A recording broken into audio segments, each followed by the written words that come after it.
Good afternoon, ladies and gentlemen. Good afternoon. Thank you very much. My name is David Armstrong. I'm the executive producer and artistic director here at the Fifth Avenue Theater, and it is my very great pleasure to welcome you here to our very special concert presentation of the Broadway musical Titanic. Please take this time to turn off your phones or anything else that might make noise during the performance. Please remember that the taking of photographs or the use of any kind of recording device is prohibited. Exactly 100 years ago today, the legendary maiden voyage of the Titanic met its untimely end, an event that has captivated and fascinated the world ever since. And when we first realized that this was going to be the 100th anniversary, we knew that we couldn't let it pass without bringing to our stage this Tony Award-winning musical. And in order to accomplish that, we've enlisted a company of amazing performing artists. First of all, 34 of the finest singing actors that drawn from Seattle and Broadway to play all of the principal roles. They deserve a hand. We also have our 26-member Fifth Avenue Theater Orchestra.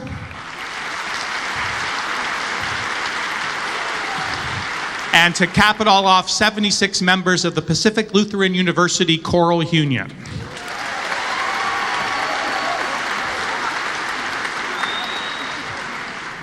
The book for Titanic was written by Peter Stone and the music and lyrics by Maury Yeston, and both of them won Tony Awards for their efforts.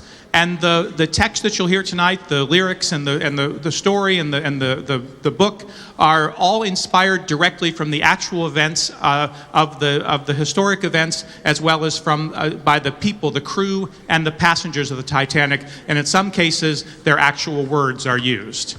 And I have to say that I can speak for the cast and everyone involved in the show that over this weekend, gathering with all of you to commemorate this anniversary and to remember these people has been a really amazing and moving event. It's now my great pleasure to invite to our stage, our conductor and musical director, Ian Eisendrath, and our Fifth Avenue Theater Orchestra.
In every age, mankind attempts to fabricate great works at once magnificent and impossible.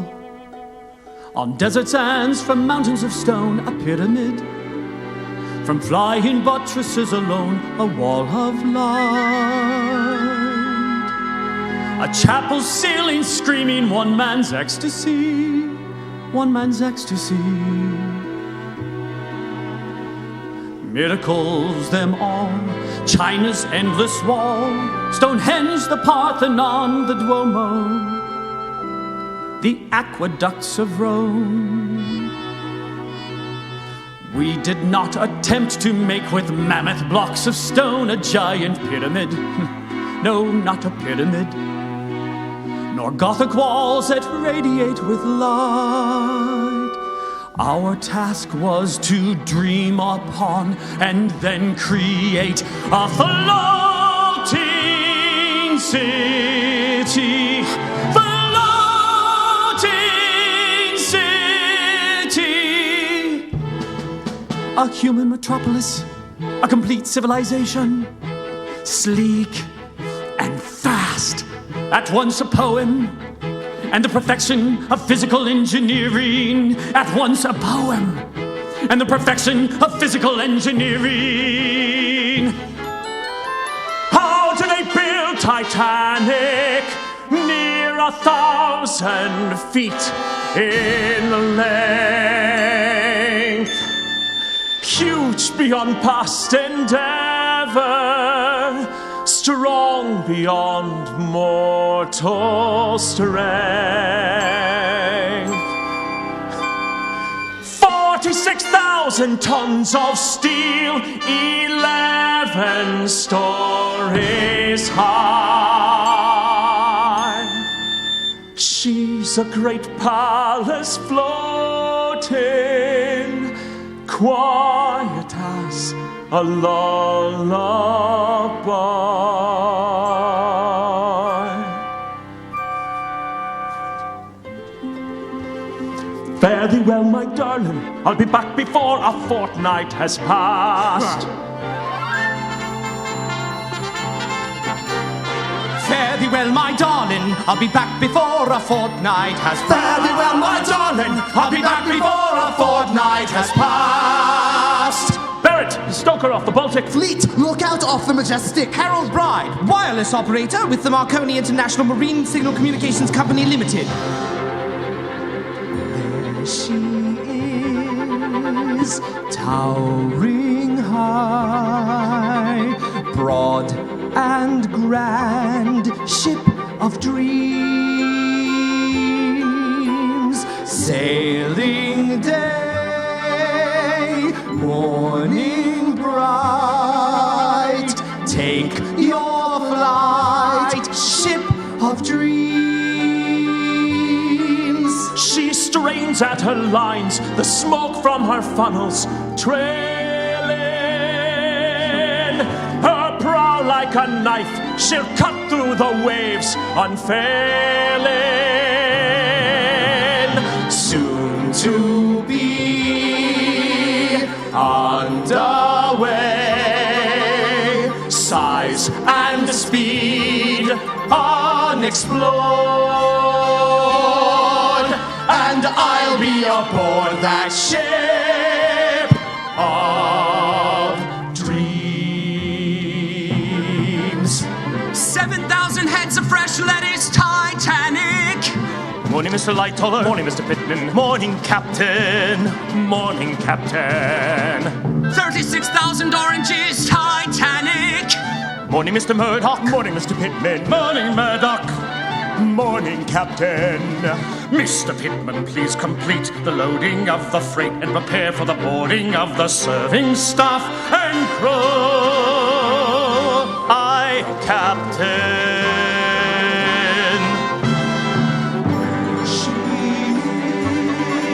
Mr. Ismay.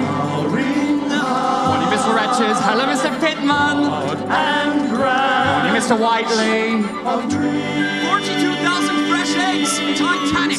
sailing day, Morning, Mrs. Crawford. Hello, Mrs. Hutchison. morning bright, Morning, Mrs. Robinson. Hello, Mrs. Beecham. your flight, Morning, Mr. Weekman. of dreams. 122,000 pounds of meat, poultry, and fish, Titanic. 40 tons potatoes, 1,100 pounds marmalade, 37,000 bottles wine, beer, and spirits, Titanic. 55,000 china dishes and 20,000 crystal drinking glasses, Titanic. One Renault town carriage motor car, Titanic. Morning, Mr. Witchery. Hello, Mr. Oliver. Morning, Mr. Hardley. Hello, Mr. Youngman. And speed Cheers, Mr. Weekman. unexplored, and I'll be aboard that ship of dreams. Captain Smith has there ever been a finer morning to sail? Never quite like this, Mr. Ismay. Never quite like this one, sir. Mr. Andrews has the line, never had a faster ship for the mail. Not as fast as this, Mr. Ismay. Never quite like this one, sir. The pride of mankind, dominion over the sea. The dream of progress, it brings great honor to me. To be the master And the builder. And the owner of the largest moving object in the world. Mr. Pittman, board the passengers. Third-class passengers, proceed at once to the gangway. Please bring your boarding documents and await further instructions. Holy Mother of God! Is that a ship or a mountain? Oh, it looks long enough so a body could walk to America. Oh, I'm Catherine McGowan, but everyone calls me Kate. I'm Kate too, Kate Mullins. And I'm Kate 3, Kate Murphy. It must be fate then. Oh, no, it's not fate, it's Irish. Are you traveling alone? Oh, no, not me. I've got a fella. You see that good-looking one over there? I'm planning to marry him. When's that gonna be then? Soon as I meet him. Get me aboard, call out my name. It's to America we aim, to find a better life. We prayed to make this trip, that all our children's children know that this day long ago we dreamt of them and came aboard this ship for the maiden voyage, for the maiden voyage. Get us all aboard. Second-class passengers, proceed to CD&E decks. Please contact the ship's purser to arrange dining assignments. Can't wait to board that ship today. Be with her when she pulls away and takes her maiden sail. I must get on that ship, the largest, grandest on the earth, and I've reserved a berth to be aboard. Now point me toward that ship. The finest people will attend, the best among them will befriend. They'll stand right next to us, be at my fingertip. Great heads of state and millionaires who run the world's affairs will all be there. I must get on that ship for the maiden voyage, for the maiden voyage. Get us all aboard. First-class passengers occupying the deluxe suites on A and B decks are requested to board at this time. I want to see them, Edgar. Colonel John Jacob Astor and Mrs. Astor too, arriving now from the boat train direct from Waterloo Station, may proceed to their parlor suite A62. Her name is Madeleine. She's John Jacob Astor's second wife. She's only 19 years old, and now she's married to a prominent man worth over $150 million, and 29 years her senior. They've only been married 7 months. She's already 7 months pregnant, and the scandal was such they ran away to Europe to avoid the publicity. Avoid the publicity!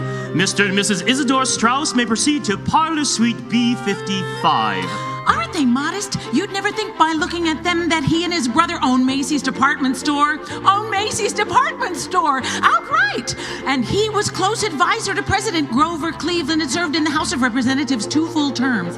And that's his wife of 40 years, named Ida. Sad, she hasn't been well. So the two of them have been wintering on the French Riviera. French Riviera! Mr. Benjamin Guggenheim and party will find his customary suite on A deck. Made his money by smelting gold, spends it like water. $4,500 for the Louis Quatorze suite, so he can live in luxurious sin with his latest mistress. And they call that justice? They call that justice? Mr. and Mrs. George Widener may proceed to Promenade Suite B51. He's the richest man in Philadelphia.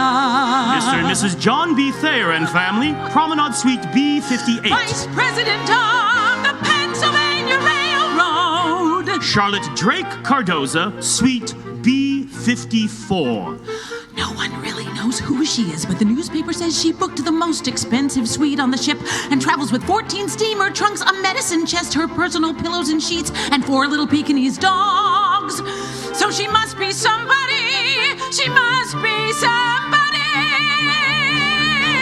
Last call for boarding. This is the very last call for boarding. Let's go the lines, raise up her colors and designs, prepare for casting off, and through the boards we'll slip. Each person standing at the rail, let one great love prevail, one single prayer. God bless this long ship. All ashore who are going ashore. All ashore who are going ashore.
Gangway, everybody!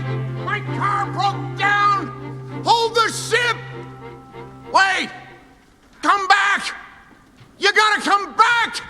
I told everybody I was crossing on the Titanic! What am I gonna tell them now? I'll be the laughing stock of Poughkeepsie! I don't believe it. If that isn't the story of my entire goddamn life.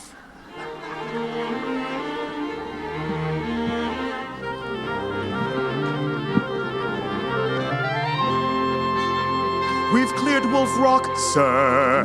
Thank you, Mr. Murdoch. What is our present course? West by north, 281 degrees, sir. Steady as she goes, Mr. Lightoller. Aye, aye, Captain. Mr. Murdoch, our present speed. 19 knots, sir. Maintain 19 knots, Mr. Murdoch. Aye, aye, sir. Boiler rooms 1 through 6. Maintain 68 revolutions of the wing propellers. Captain Smith, now that we're underway, I thought a little celebration might be in order.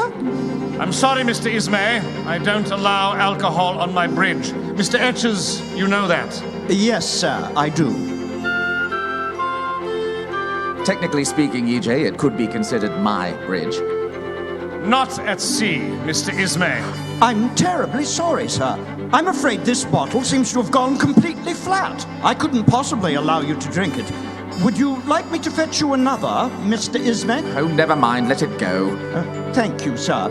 Again, my apologies. Thank you, Mr. Etches.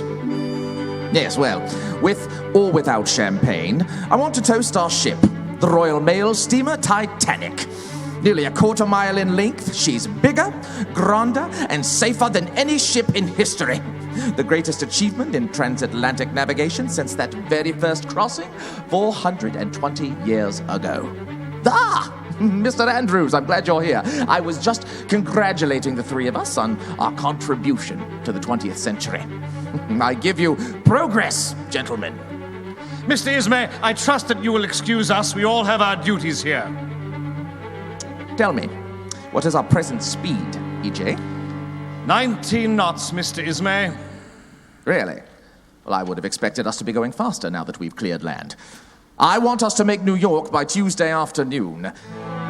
Tell me, Andrews, I understand that 22 knots would be necessary in order to make a 6-day crossing. In your expert opinion, is Titanic capable of that speed?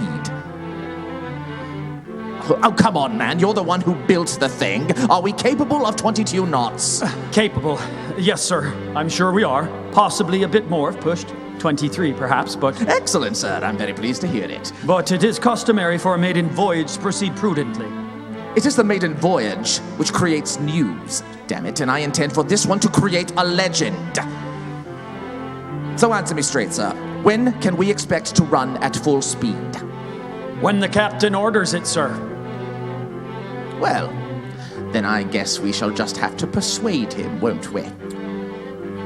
In point of fact, Mr. Ismay, I was about to give the order when you walked in. Mr. Murdoch, increase speed to 20 knots. 20 knots. Aye, aye, sir. 20 knots. Increase steam, Mr. Bill. Give us 71 revolutions. Well, I suppose it's a start. Carry on, gentlemen. Watch your compass, Mr. Lightoller. You're drifting off course. I don't think so, sir. Don't argue with me, man. If I say you're off course, then you are bloody well off course. Set your screws to 71, Mr. Barrett. 71? If you ask me, Mr. Bell, it's a mite soon for 71. Captain's orders, Mr. Barrett. If you've got no objections, that is. It's his ship, isn't it? 71 it should be. But speak plain, Mr. Bell.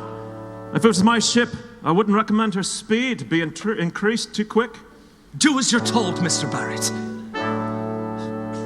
She's sparkling clean, this newborn ship, but one old thing is clear. The orders they propose above, we execute down here. We'll watch from here as up above, they'll catch a whiff of glory.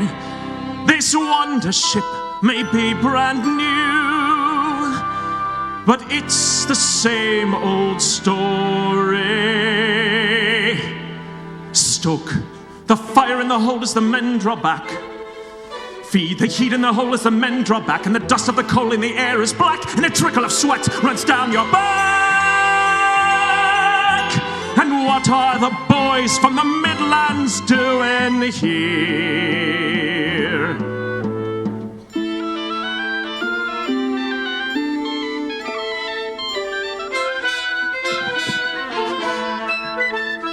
Coal it is that makes the steam, that runs the machine, that run the world, that send the men below the ground to mine the coal each day. From Leicestershire and Nottingham, us lads who work down in the pit knew if you got above the ground, you'd save your soul. Some way, get out of the pit, and westward I knew I could run and ship out to sea, and there my new life was begun. And the screws are turning at 71. It became my dream to go out to sea. Further out from the mine you couldn't be, but born to the coal, there's no place for you elsewhere. You trade a life of dank and gloom to shovel in the boiler room, but now you're 7 decks below a lady's dainty feet. And nothing has changed, there's nothing a miner can do. The pit and your mates turned into the hold, and the crew, and the screws are turning at 72. Faster and faster we watch as we gain ever more. 73, and too soon it is 74. For a record speed I believe we strive, for the maiden ship that's too hard to drive. If you push her faster than 75, that is the truth, I swear.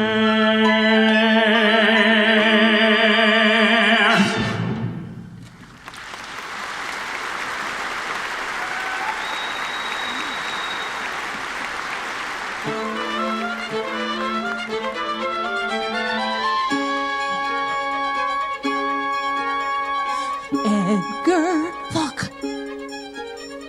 Right in there. What a sight. The first-class dining saloon. Come on, Alice. They want us to stay the hell in our own saloon. Language, Edgar. Look at John Jacob Astor. He looks exactly like his picture. So do you, Alice. Oh, Edgar, this is so exciting. Almost every famous millionaire in the whole world is on this ship.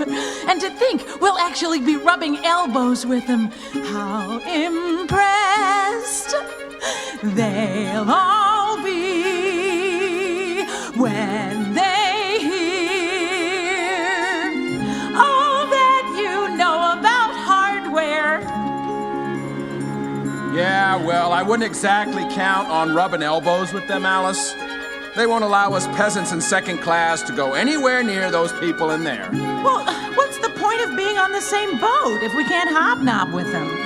It's bad enough that we have to make do with that dinky cabin they gave us with those two silly little bunk beds. We don't have to use the top one, Alice. Calm down, Edgar. I'm telling you right now, I'm going in there. If it's the last thing I do, I'm going in there. Damn it, Alice. Language, Edgar. They don't want us in there. They want us right here, where we are. That's all we paid for, and that's all we get. Well, that's not all I'm getting.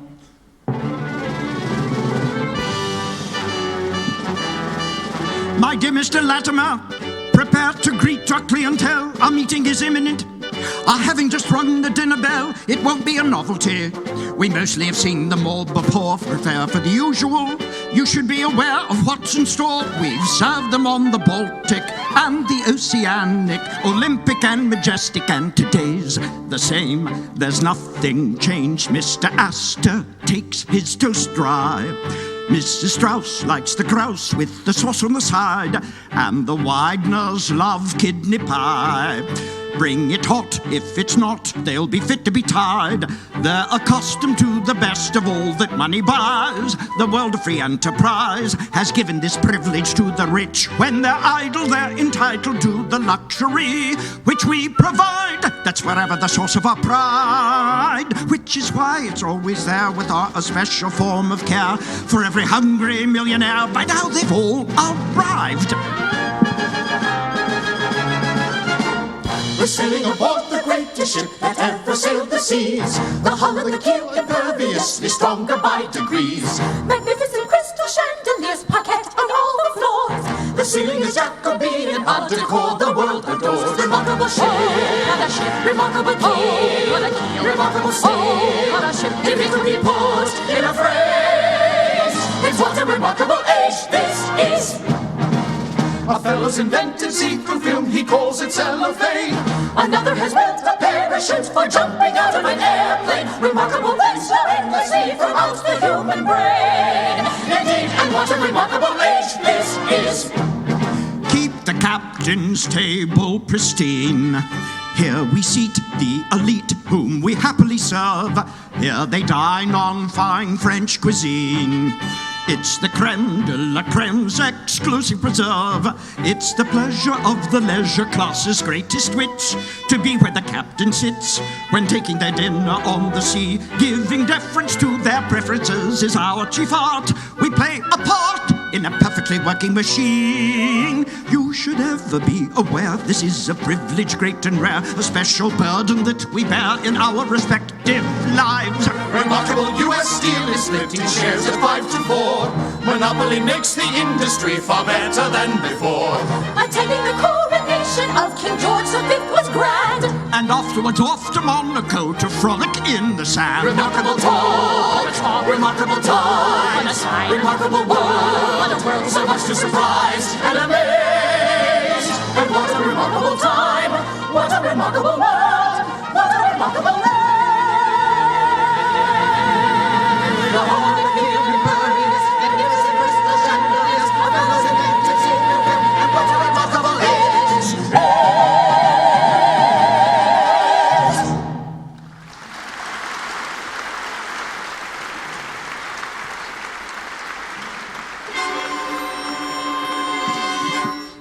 The dinner seating for Thursday, April 11th, is now being served in the first-class dining saloon. Never forget my last tour in India during the terror campaign of '97 to reopen the Khyber Pass when we were ambushed by 8,000 crazed, godless savages who attacked without any... have you ever had so many distinguished Americans in your care at one time? I'm sure you know most of them, and of course everyone knows the Major. Yes, of course. Welcome aboard. Mr. Guggenheim, you've become quite a regular on the Atlantic run. Yes, in point of fact, this is my 34th crossing. EJ, you haven't told us how many miles we crossed yesterday. 484, Mr. Ismay. And are you pleased with that? Yes, I am, sir. In fact, it's better than I expected for the first day. Well, in that case, I'm sure we'll do much better today. Begging your pardon, Captain.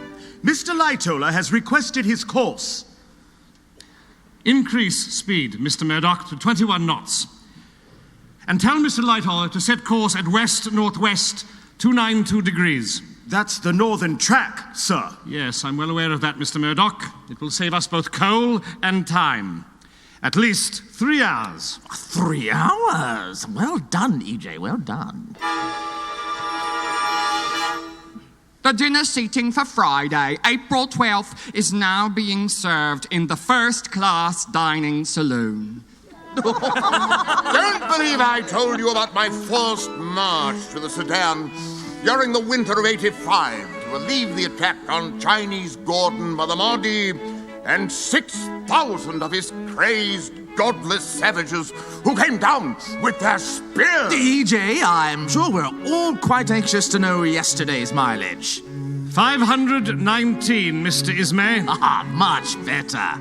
I'm sorry to disturb your meal, Captain, but... Who the devil are you? Second wireless operator Bride, sir, with the Marconi International Marine Radio Telegraphy and Signal Communications Company Limited. What is it, Mr. Bride? Message, sir. From the furnace liner Rappahannock, 4 days out of Halifax. She reports seeing an iceberg... Thank you, Mr. Bride, I can read. Right. I mean, aye, sir. The dinner seating for Saturday, April 13th, is now being served in the first-class dining saloon. But the proudest moment of my entire career came in '02, under the command of Kitchener at Johannesburg, when untold thousands of crazed, godless savages appeared without... Mrs. Astor! I understand this was your first trip to Europe. But not her last, Mrs. Thayer. Certainly not her last. And how did you find Paris, Mrs. Astor? Oh, thank goodness I didn't have to. Jake knew right where it was. Excuse me, Captain. Yes, Mr. Lightoller. Have you any instructions, sir, concerning our present speed? Maintain 21 knots, Mr. Lightoller. 21 knots, yes, sir. 21 knots? Come, EJ. I've promised these gentlemen that we'll reach New York before nightfall on Tuesday. At that rate, we'll never make it. Mr. Ismay, I'm afraid it's too soon for either of us to say. I trust you will forgive me. Please continue with your meal. Oh, must you leave us, Captain? Unfortunately, Mrs. Thayer, my duties on the bridge, though not nearly as pleasant as sitting here with you attractive ladies, do require my attention. Please do excuse me. Remarkable man, our Captain Smith. Remarkable man, our Captain Smith. Remarkable man, our Captain Smith. Remarkable man, our Captain Smith. Remarkable man, our Captain Smith. Remarkable time. Remarkable time. Remarkable world. What a world. So much to surprise and amaze. And what a remarkable time. What a remarkable world. What a remarkable age. This is. Sweets and after-dinner liqueurs are now being served in the Café Parisien. What's our position, Mr. Murdoch? Latitude 42:35 north, longitude 45:50 west, Captain. And the sea temperature, Mr. Lightoller? Last check down 5 degrees to 34 Fahrenheit, sir. Another communication, Captain. Ice warning from Coronian. Another one. They've sighted a large berg at 4150 north by 4952 west. Plot the position with the other reports we've received. It's directly on our new course, sir. Not to worry. It's at least 600 miles off. Still... Not to worry. We'll keep a sharp eye, eh? And Mr. Murdoch, increase speed to 22 knots. 22, Captain? Yes. Let's do everything we can to avoid Mr. Ismay coming to the bridge again. Yes, sir. Engine room, increase speed to 78 revolutions of the wing propellers. Mr. Murdoch, if I remember correctly, you qualified for your master's papers when you were only 25. Youngest man in the line's history. But here you are, still, without a ship of your own. What are you waiting for, Mr. Murdoch? The master of a ship carries a heavy responsibility, Captain. Every single minute, Mr. Murdoch. I'm just not certain I'm up to it, sir. A ship's master must be certain of everything, even when he's not. And I'm as certain of that as I am that this is my final crossing. Captain. After 43 years of service, I informed the line of my wish to retire. But they asked me to stay on, to see them through this maiden voyage. My wife, she was disappointed, of course, but how could I refuse? Take over, Mr. Murdoch.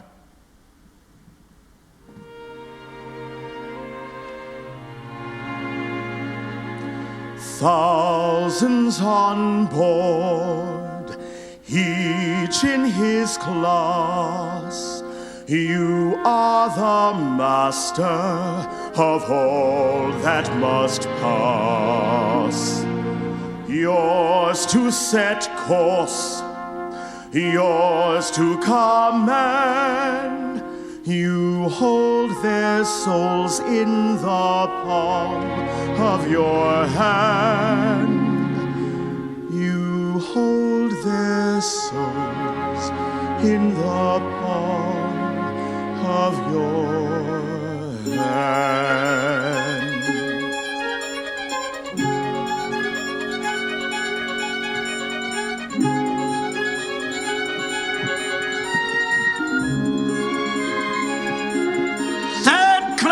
Passengers are reminded not to take food below to your cabins.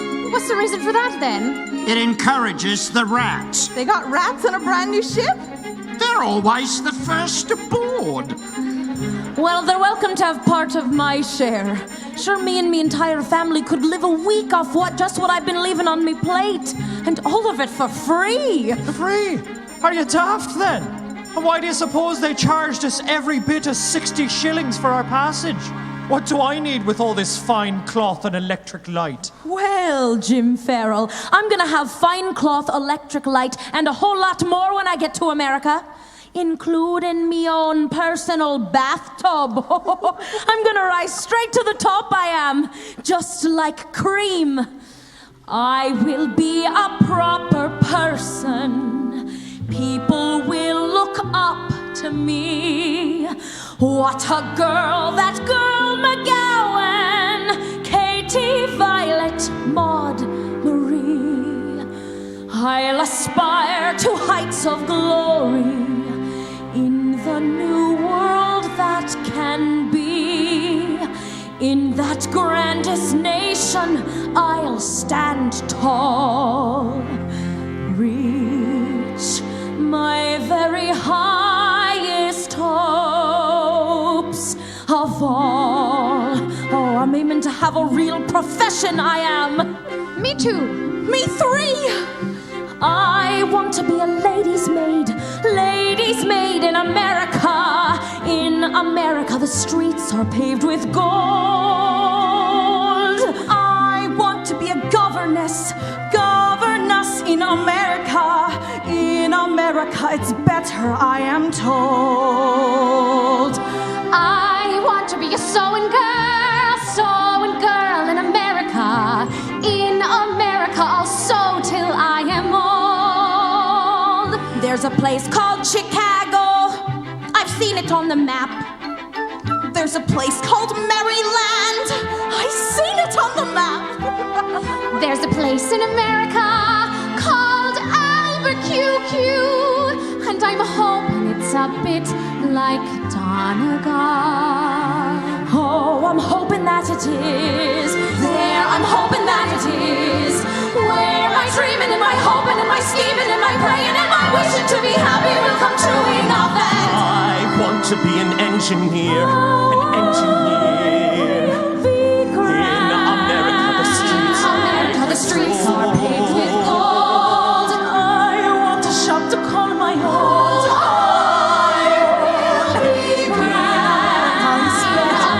It's better, I am told.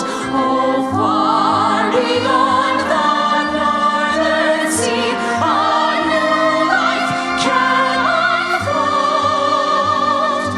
And I'm planning that it will. How I'm planning that it will. Where my dreaming and my hoping and my scheming and my praying and my wishing to be happy will come true enough that I want to be a millionaire in America. Strike it rich and spend the fortune I amass. I want to be a constable in America. In America, you rise above your class. oh, there's a place where industry and talent can be sold. And I'm certain that it will. There, I'm certain that it will. Ich will ein gutes Leben haben.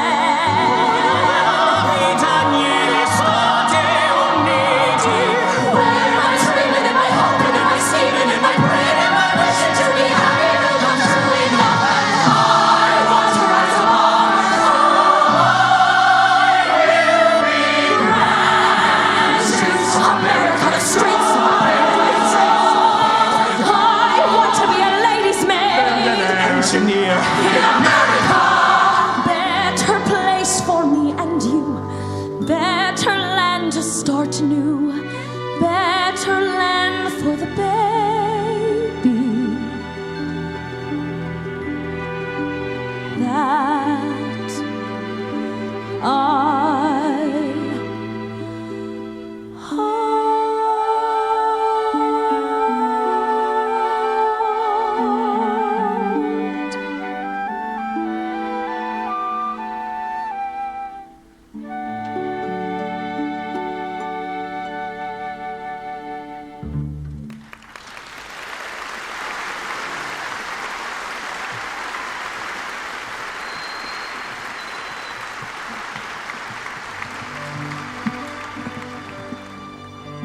It's turning bloody cold, isn't it, Mr. Lightoller? Yes, it feels rather more like February than April. Ah, Andrews, I've been looking for you everywhere. I would like your opinion on how our crossing is going. Not as well as I'd hoped, Mr. Ismay. We've got a few problems. Really? Such as what? I'm disappointed in the water pressure to the upper decks. And the kitchen staff are complaining that their quarters are overheated. Well, that's gratitude for you. In my father's day, they've been lucky to have any heat at all. Tell me, Andrews, are you satisfied with our present speed? I think so, sir. Well, I don't mind telling you that I'm very disappointed. The sea is calm, the weather is fair. Why aren't we going faster? We're doing 22 knots, Mr. Ismay. That's better than any White Star ship's ever managed. Answer me straight. You chaps at Holland and Wolff built the Cunard ship as well. Was Titanic specifically designed to run slower? I really must protest the implication, sir. When your father ran the line, he demanded safety and comfort before speed. Cunard may get their passengers there a little faster, yes. But White Star gives them a far better ride. It is a new world, Andrews. These days, people want speed above everything else. Americans would gladly lose their dinner over the rail if it meant arriving in New York a day earlier. Mr. Ismay, is there something you want, sir? EJ, I was wondering if you could now predict with any certainty whether we will arrive in New York by Tuesday afternoon. I can only say it is still possible. Possible? It is imperative, damn it!